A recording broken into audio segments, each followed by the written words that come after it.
হাতীগাঁৱৰ সিজুবাৰীৰ মাজাৰত চলি আছে ৮১তম উৰুচ মেলা আৰু এই উৰুচ মেলা চাবলৈ সমগ্ৰ হাতীগাঁও অঞ্চলৰে যথেষ্ট লোকৰ সমাগম ঘটিছে। সৰুৰ পৰা ডাঙৰলৈ সকলো আহিছে এই উৰুচ মেলা উপভোগ কৰিবলৈ। আৰু সৰু ল'ৰা ছোৱালীয়ে খেলা বস্তুৰ পৰা ডাঙৰে ঘৰ সজোৱা বস্তুলৈকে সকলোখিনি আছে। এয়া দেখিছেনে নাচি নাচি কি সুন্দৰকৈ পাণ বিক্ৰী কৰি আছে আৰু গ্ৰাহককো মুগ্ধ কৰিছে। আৰু এয়া ৮১তম উৰুচ মেলা। এইফালে আছে মাজাৰখন আৰু এই মাজাৰৰ তলতেই ৰাস্তাৰ দুই কাষে অসংখ্য দোকান। যথেষ্ট লোকৰ সমাগম ঘটিছে। অলপমান পৰিৱেশটো আপোনালোকৰ ওচৰলৈ লৈ আহিলোঁ। যিহেতু হাতীগাঁৱৰ পৰা নদবোমা হাউচফেডলৈ অহা ৰাস্তাৰ মাজতে পায় মাজাৰ আৰু এই মাজাৰ সিজুবাৰী পাৰ হৈ এই মাজাৰত চলি আছে উৰুচ মেলা। গতিকে এই সময়ছোৱাত এইফালে অহা যোৱা কৰা ৰাস্তাত যান বাহন অহা যোৱা কৰিবলৈ দিয়া নাই। সম্পূৰ্ণ ৰাস্তা বন্ধ কৰি ৰাখিছে। গতিকে এই চোৱা পাৰ হ'বলৈ খোজকাঢ়িয়ে যাব লাগিব। গতিকে মই আহোঁতে খোজকাঢ়ি এয়া উৰুচ মেলা চাই আহি আছিলোঁ। সকলো ধৰণৰ বস্তুৱেই ইয়াত পোৱা যায়।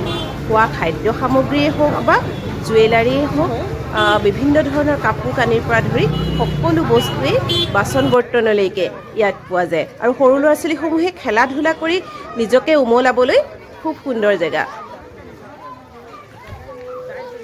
একেবাৰে দুৰ্গা পূজাত আহিলে যেনেকুৱা অনুভৱ হয়, এই সময়ছোৱাত এইখিনিলৈ আহিলেও সেই একেই অনুভৱ হ'ব। একেবাৰে দুৰ্গা পূজা অহাগনেই লাগি যায়। ইমান ধুনীয়া ধুনীয়াকৈ কি হেংগিং কেইডাল আছে নাচাই নোৱাৰিলোঁ।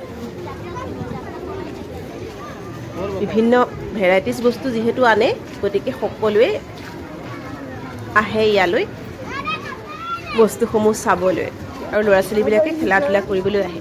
আৰু মাজে মাজে এনেকুৱা দৃশ্য কিছুমানে অৱশ্যে মনটো বেয়া লগাই দিয়ে। এয়া তাৰ মাজতো সকলোৰে আগ্ৰহ হেতা কৰা বস্তু চোৱাৰ, ধুনীয়াকৈ ঘৰ সজোৱা সামগ্ৰীসমূহ এয়া দেখিলোঁ।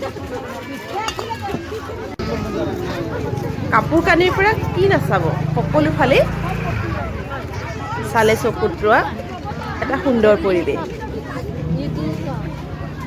এয়া প্ৰাইচসমূহো লিখি আছে। কোনোবা কোনোবা দোকানত চিঞৰি আছে ১০০ টকা, ১৫০ টকা, ৪০০ টকা এনেধৰণৰ। আৰু অৱশ্যে খুব ধুনীয়া ধুনীয়া বস্তুসমূহো আহিছে। কম দামৰ পৰা বহুত বেছি দামলৈকে বস্তুবোৰ আছে। চিচাৰৰ বটলবিলাক আচাৰ থ'ব পৰাকৈ খুব ধুনীয়া। আৰু ভেৰাইটিজ কাপ, প্লেট, বিভিন্ন ধৰণৰ বাচন, কাঁচৰ বাচন সকলোবিলাক আছে। জোতা চেণ্ডেলৰো যথেষ্ট দোকান বহিছে দেই। মানুহে দাম দৰো কৰি আছে, ফিক্স প্ৰাইজো আছে। মেলা চাবলৈ বুলি যিসকলে ওলাই আহিছে সেইসকল চকু যাবই। এই বিশেষভাৱে সক্ষম মানুহসমূহো এনেদৰে ইয়াতেই সহায় বিচাৰি ঘূৰি ফুৰে। এইসমূহ দেখিলে অকণমান মনটো বেয়া লাগে। এয়া বিভিন্ন ধৰণৰ বাচন বৰ্তন, ষ্টীলৰ চালনী, এইখন বৰ কামত অহা দেই। চালনীখন অৱশ্যে মোৰ পচন্দৰ হ'ল, অকণমান চালোঁ। অৱশ্যে বেছি সময় মই কৰা নাই, অলপ অলপ সময়। তাৰ মাজে মাজে দুই এটা দেখুৱালোঁ আপোনালোকলৈ। বিভিন্ন বেগ, কম দামৰ পৰা একেবাৰে বেছি দামলৈকে বিভিন্ন ভেৰাইটিজ বেগৰ কালেকশ্যনো আনিছে। ৫০-১০০ টকাৰ পৰা দামী বেগবিলাকলৈকে বিভিন্ন ধৰণৰ কালেকশ্যন আনিছে। এনেদৰে মিঠাই দোকানসমূহো আছে আৰু মেখেলা চাদৰৰ কালেকশ্যনো আনিছে। কেইখনমান মেখেলা চাদৰৰ কালেকশ্যন থকা দোকানো দেখিলোঁ। এইফালে ল'ৰা ছোৱালীসমূহৰ খেল, সৰু ল'ৰা ছোৱালীলৈ মাক দেউতাক আহিলেতো এইবিলাকলৈ আহিবই লাগিব নহয়নে? তাৰ লগতে এইবিলাক বিপণী। আবেলিৰ সময়ছোৱা একেবাৰে পূজাৰ পৰিৱেশতকৈও বেছি হৈ পৰে। চাৰিওফালে বেলুন, খেলাৰ সামগ্ৰী, এইবিলাক ল'ৰা ছোৱালীয়ে খেলা বস্তু, খাদ্য খোৱা বস্তু বিভিন্ন ভেৰাইটিজ খোৱা ষ্ট্ৰীট ফুড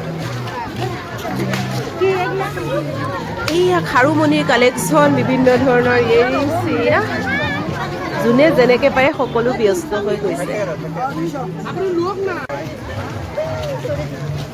এইয়া কিছু কিছু অংশ মই আহি থাকোঁতে ভিডিঅ' আকাৰে ৰাখি থলোঁ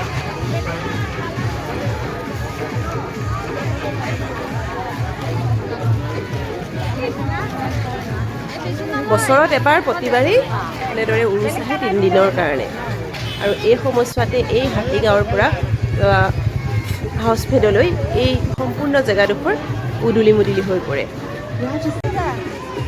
সিজুবাৰীৰ পৰা এইফালে গাড়ীও আহিবলৈ নিদিয়ে ৰাস্তা বন্ধ কৰি ৰাখে কাৰণ ইমানেই বেছি ভিৰ হয় যে তাত গাড়ী চলাব পৰা সম্ভৱ হৈ নুঠে বিভিন্ন কালেকশ্যনসমূহ দেখিলোঁ ৰাস্তাৰ দুয়োপাৰে সৰুৰ পৰা ডাঙৰলৈ সকলোবিলাক আহিছে ফূৰ্তি কৰিছে আৰু গোটেই ৰাতি উৰুচ মেলা চলি থাকে